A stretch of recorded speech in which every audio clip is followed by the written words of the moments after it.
Welcome to the Temple of the Oracle.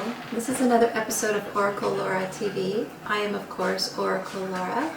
I'm a psychic medium and a healer located in Vancouver, BC, Canada. Today's date is August the 15th, 2014. This is going to be a very interesting episode because a lot of interesting things have happened this week, which my fans and clients and friends are all excited about. So I will share that with you first. I will go over some of the things that have happened. My dreams always come true. Everybody knows that about me. So you'll see them on YouTube as well as you'll see me on Facebook and on my website. But definitely on YouTube you'll witness it, and on Facebook you'll see that a lot of my dreams have been coming true in a shocking fast rate. And there's a reason for that, of course. And the most interesting ones that have happened this past week, was a dream that I had on, August the 9th, and then it happened 2 days later, and that was Robin Williams. Robin Williams came to me and I posted it. I didn't film it, so I didn't put it on YouTube, but you will find it on my Facebook page, Oracle Laura, and you'll see that the dream I had was August the 9th. I posted it the next morning on August the 10th, and then on August the 9th it happened. So that is an extremely shocking one. Now it's very similar to, my dream is very similar to what actually happened to him in his life. And as usual, there are things hidden in the dream that explain a little bit more about his life that some people may not have known. So some of it I have posted and some of it I respectfully withheld because it's very personal.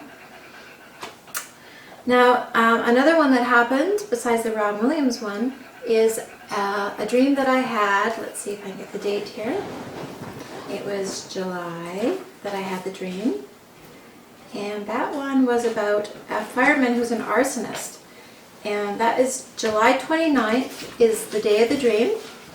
I posted it the very next day on Facebook. So on July 30th, you'll see on my Facebook page, Oracle Laura, you'll see the dream.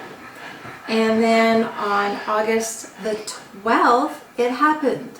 So again, another one that was very interesting. Now this one happened, the firefighter one was in Delco. They said it was in the Delco area.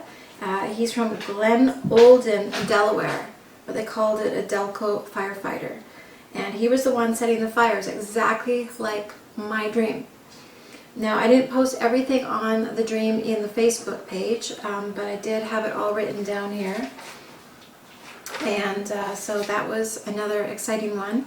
Obviously, Robin Williams was really exciting, because we all know and love him very much. And it's a very sad one. So at the end of this show, also watch till the end, because at the end I'll be saying my more recent dreams. And then you'll be able to witness it firsthand. You'll be able to see about how my dreams come true after the fact. So after I dream them, they then come true. So watch for the end of the episode, and I will be reading out some more of my recent ones. Very shocking, dramatic, obviously very devastating and sad, because I only dream about the dead. So there are always people who are going to die. So it's always very sad for me, because I sort of know before the public, before you. And so you get a chance here to see it just like I do. You get to hear about it before it happens. And then when it happens, feel free to contact me and let me know that you too witnessed it. Also I would like to say that there was another one that came true, and this one I also posted, so I'll just look at my Facebook page here. And so this one was another one that happened, and it was about a bomb threat. Let's see if I can get the date on that one here. This is the one about the firefighter. I showed the update on that one. There's the one on the Robin Williams. So I'm just scrolling here to get the one on, there's the more recent ones that I'll be telling you about in a bit here. Here we go. So this is one that I had on August the 7th. So on August the 7th, I had a dream about a nuclear bomb that was sent from US to Canada. Now, as you know, that hasn't happened yet, and it was obviously very I was really wondering whether I should post that one or not, because I'd like to get it out there, but also at the same time, it's a really sad thing to think that that might happen. So I wasn't sure about posting it, but it turns out that the bomb has now happened, and it was actually a bomb threat, and it was sent to Canada. It was sent to the officials, just like my dream said. So here I've posted it on Facebook. You'll see that I had posted the August 7th dream, and it is actually about the mayor of Toronto, Rob Ford, and his brother received a bomb threat, saying that there was bombs set in City Hall and to tell him to leave office because they didn't like the way he's doing his job, and they threatened him, and they said they would set off the bomb. So that was really interesting, and that happened on August 11th, so 4 days after my dream. So there's three really interesting ones, Rob Williams and the firefighter and the bomb threat. So very shocking dreams, and they all happened afterwards. So that's why I like to post them. That's why I like to get it out there on YouTube and on Facebook. So what would I like to give a tip on today? I'd like to give a psychic tip. So I will share with you tips, and today I would like to share a tip on how to recall dreams, because it is one that my clients ask me very often. They often want to know, because not everybody remembers their dreams, and some people actually think they don't have dreams because they don't remember them. But it's true that we all have dreams, it's just that you don't remember them. So I would like to give a tip on how to recall them. What I do myself, I've been doing this for 48 years, my entire life I've been doing this, so I've learned how to recall my dreams. And it's very important to remember all the details, because everything in the dream means something. Everything is important. Everything is a bit of a message. So it's like a piece of a puzzle that you fit together. So to recall a dream, the best thing to do is before you go to sleep, you self-hypnotize yourself in a way. It's like a subliminal message. You tell yourself, I'm going to remember my dreams tonight. I'm going to remember all the details of my dreams. I'm going to remember all my dreams. As soon as I wake up, I'm going to remember my dreams. So it's like a manifestation. You're telling yourself. You are actually, your conscious mind is telling your subconscious mind to wake up with your conscious mind, to remember and recall. So, because what you've got is you've got two parts of your brain here. I'll use my little friend here. Oh, my little friend fell apart. Okay, so we'll talk to Mr. Skull here. So you've got a conscious mind and you've got a subconscious mind, and when you are sleeping you are using your subconscious while your conscious body and brain are asleep. So you still are active, and a person like me is, I'm never sleeping. I'm always awake even when I'm asleep, so I'm dreaming constantly. So you're telling your subconscious mind that when you wake, your conscious mind needs to remember it. Then when you wake up, what you do is you lay still. You do not think about what you're going to do in your day. You're not going to think about what you did yesterday, what you've got to do today. You're not going to be distracted with thoughts from your conscious mind. You're going to focus and pretend you're still resting, you're still sleeping, and you're going to pretend that you're still dreaming, and you're going to think, at least with the last thought, you're going to think, what was my last dream? What was I last remembering and thinking about? And that's going to be your most recent dream generally, or the one that stuck with you the most, the one that was most serious. Then from there, you can try to recall the details, and you can try to recall your other dreams. When you do this, it's important that you then sit up and you write it down, because when you start going about your day, and again it's your conscious mind, you're going to start to forget the details. You're going to be distracted with everyday life. You're not going to be thinking about your dream as much, and you're going to start to misinterpret it. You're going to start to forget it. You're going to start to question, maybe it wasn't this, maybe it was that, maybe it wasn't a blue card, maybe it was red now. And you're going to start thinking and guessing and changing it.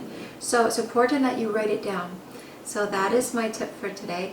There's more that you can learn about that. Feel free to contact me if you'd like to know even more details of how to recall dreams. Now on to the rest of the show here. Let's do a card. I don't always use tarot cards because I'm a psychic. I don't need cards, and usually they just repeat exactly what I just told my client, which is always fun. My clients are always shocked and amazed. They're like, oh, how did you do that? So it's always really exciting for me to just keep repeating the message with the card going, what did I just say? Here it is. So that's what I like to do for them. So this is one of my popular decks. I have many, many decks. And let's pull a card for today. It says from the top. The Six of Staves. This is victory. This woman is able to achieve with victory, with confidence. She thinks she needs to possibly have a lot to defend and protect herself and be able to have a lot of things in order to help her succeed, but she actually has success and victory. Now that definitely pertains to me. I am pulling the card for myself, not for a client. I'm pulling it for me, so it's going to pertain to me. Notice how she's riding on the horse. I am born in the year of the horse. I am the Virgo, the angel. So this is me riding the horse. I'm a fire horse, which is a leader. And this is the year of the horse. This is my year. So it's a wonderful year for me to have success and victory. So it's a great card to pull. Now, I will also give a healing tip. And the reason why is because I'd like to answer some questions from some fans. And one question that I came across today was someone wanted to know how to cure their sore throat. They tried everything and they were having no success.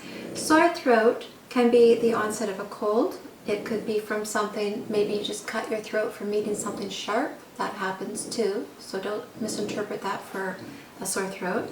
However, you can also get it from strep throat, and you can even just yell, be angry and be yelling and actually create a strep throat, and then it turns into a cold. So it can create stress that cuts down on your immune system and brings about the cold. Now for strep throat, I highly recommend salt.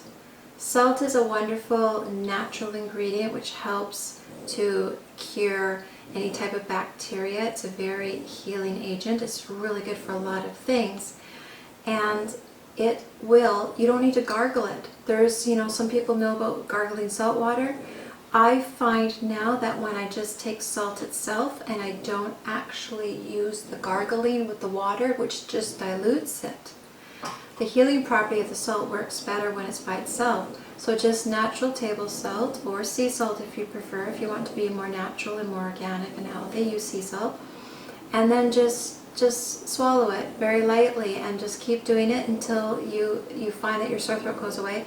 Generally only takes a few moments, maybe 10 minutes at the most. It's actually wonderful. I'm almost a cold expert. Psychics get colds a lot, so I'm very good at curing colds as well as other things. And if that doesn't work for you, contact me, let me know what your symptoms are, and I will try my best to help you find another cure. But for a sore throat, salt should work. Let's do a happy tip today. What can we do to be happy? Now, happiness is very important because, like I was saying, for ailments, if you are stressed, you will affect your body in a physical way in a matter of time. It is very easy to go from emotional and mental stress to then turning it into a physical ailment, into a physical stress. So it's very important for us to be happy. One of the most important things to stay happy is to have a good, healthy, happy environment around you. And that would be surrounding yourself with happy people. Do not surround yourself with negative people. Now, of course, we can't always prevent that. We might be working somewhere where we're, have a rough boss or we've got bad employees that we work with. However, you can do what you can to leave that job. You can leave a very unhealthy relationship. Do not be in a toxic relationship. If you are with a narcissist or an abuser or an addict or someone who's making you miserable, it is your choice. You are allowing it to continue. So do something today to change your life so that you are around healthier and happier people. Something that's very positive and uplifting for you. And that is my tip on that. Now, let's discuss my recent dreams. Let's see. I will pick ones, actually, that I've posted on Facebook so that you will have a little bit more evidence of it if I just read it from the book, right? you will not necessarily, I mean, you'll hear about it happening, of course, later down the road, but let's pick one that I've posted, and that way it's sort of double in a way. It's already out there, and it hasn't happened yet. So let's pick one of someone famous again. I always dream about the famous. Okay, where is it? I know it's here. Here it is. Cher. We all love Cher. She's a wonderful performer. It doesn't necessarily mean it's Cher. It might be someone representing her. Sometimes it represents other people. Most often my dreams are very accurate in portraying who it's about. This might be about Cher, so I am just hoping it's not. But if it is, it is. You know, we can't really control what happens to other people in the world, right? It's sort of sad if it is about her. In my dream, August the 11th is when I had the dream. Sunny and Cher are together again. She's young, and he is, of course, older than her. And they seem to be performing together. He kisses her, so Sunny kisses Cher very casually before he performs. And she's not happy about it. She's not really happy about being there. Not necessarily, you know, maybe unhappy about being back with him, but maybe for other reasons she's not happy being in my dream. And I don't want to say it because it's sad, so like I said, I'm hoping it's not true. But if it happens, then it does. And you will be one of the first to know. So August the 11th is when I had the dream. I posted it here on my Oracle Laura Facebook page on August the 12th, so the next morning. Now I had a dream, let's see, was it last night I believe? Yes, last night I had a dream, so I posted it today, this morning, 10 hours ago. August the 14th, President Barack Obama becomes ill. Now it's a very serious ailment. It's not a light ailment like he's catching a cold. I don't get dreams like that. I get dreams only about very serious events. The public is really shocked to find out about it, and I'm sure we will be. When you hear about this, let me know. Let me know if you hear about it. I would love to hear from you. If you are local and you are looking for an appointment with me to get a reading, feel free to call me. Otherwise, I do not answer the phone call. Especially if it's long distance. I don't answer long distance calls. So feel free to like me on Facebook and friend me and message me on Facebook, or you can email me. You can find me on everywhere on the internet. Just type in Oracle Laura and you will be able to find my website, my YouTube videos, my TV and radio interviews, and my Facebook page. I would love to hear from you. Thank you very much for watching.